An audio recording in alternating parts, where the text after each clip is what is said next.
Hello YouTube! So recently it was the Steam summer sale and I bought a lot of games, and some of them are cool and some of them are really weird, but they were all impulse buys, and so I thought it might be interesting to share with you what I bought, because I bought like 15 new games on Steam because I am a sucker for good deals. Okay, so I don't even know a lot about some of these games because I just sort of bought them because they were all cheap, so I'm gonna tell you about as much as I know about them. So first up is the Stanley Parable. This is a game that I don't know anything about, and I bought it because my roommate bought it because he had no idea what it was about, but I asked him, what should I say about the Stanley Parable? And he was like, I don't know. And so that's all I know. It's supposed to be...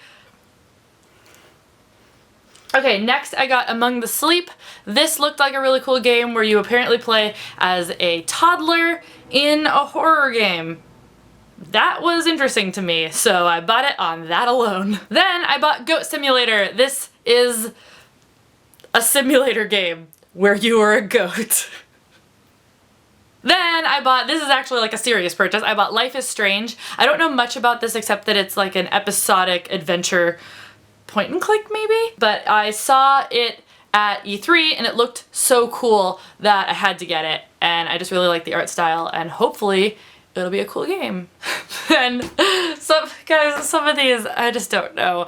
I got The Secret of the Magic Crystals, which is a unicorn game. Probably for 5-year-olds. Some of these were just purchases that I made solely for the knowledge that I will play them on Team Hypercube, and the people who watch that channel, no offense if you watch that channel, are weird enough to like it. So that is what a lot of these purchases were for. Anyway, next I got a game called Dinner Date.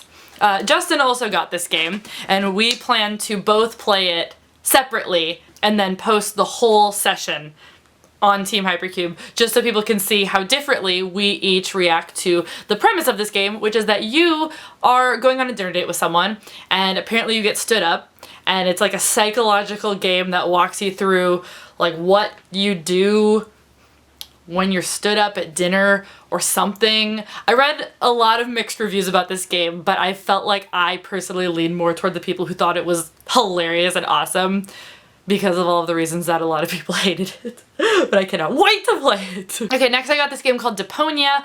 It just looked cool. This one is a point and click adventure, but what I was really drawn to is the fact that this guy lives on this trash planet. So he kind of lives in like a junkyard, and that just sounded fun, so I got it. Then I got a game called DLC Quest. This game I really encourage you to go watch the game trailer for, because it's hilarious. The premise of this one is that literally everything is DLC. So at the get-go you have nothing. Like, you can only go right because going left is DLC that you have to earn.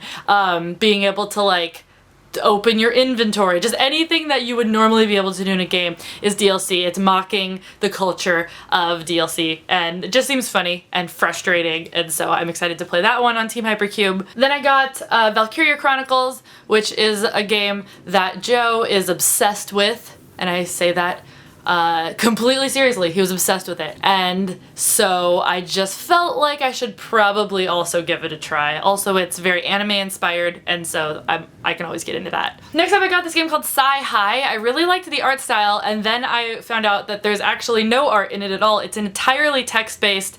Actually, I'm gonna read the description for you. It says that Sci-Hi is an interactive teen supernatural mystery novel. It's like a choose your own adventure novel, but on Steam. And most of my roommates were like, but I was like. Then I got Commander Keen, the complete pack. I loved Commander Keen as a kid. My dad and I played this game all the time. We played multiple different versions of this game. I loved the pogo stick and the slugs, and I am just so excited to force all of my friends to try this game because it had a big impact on my childhood. Then I got Flora's Fruit Farm, which is probably terrible. It's probably terrible. It's like a farm simulator, fruit, I don't know, game. whatever. Then I got this game called Windowsill. I don't really know anything about it except that the art was really cool and funky, and it was one of the first. I'm actually going in reverse order of the things that I bought, so there was some weird stuff. I kind of stayed weird the whole time. There was some like actual serious games mixed in and then weird ones also mixed in. Windowsill I'm hoping is actually cool, but I bought it based on looks alone. And the very first thing that I bought in the Steam Summer Sale was Bioshock. This is the first Bioshock. When I started working at Microsoft, my boss kind of took me aside and was like, Kristina, there's a lot of video games that you have not played, and if you're gonna work in this industry, you need to play these games. Bioshock was one of those on the list, and so I took advantage of the sale in the Steam Summer Sale, and I'm gonna catch up with the rest of the world when it comes to video games.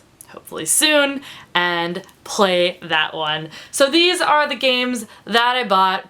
It was awesome. I think I only ended up spending about $30 total, $35, on like 15 games, which was really cool. I already have tons and tons of games in my Steam library, so it's not like I really needed more games, but how fun did these sound? You know? So let me know if you also participated in the Steam Summer Sale, if you've ever played any of the games that I mentioned today, if there's any that I should play first or whatever, because you know that they're great. And that's it for today. I just wanted to share this with you. I hope you guys enjoyed this. I've been trying to do some different types of videos lately, and so I hope you guys liked it. Anyway, that's all for today. Thanks for watching. We'll see you next time. Bye!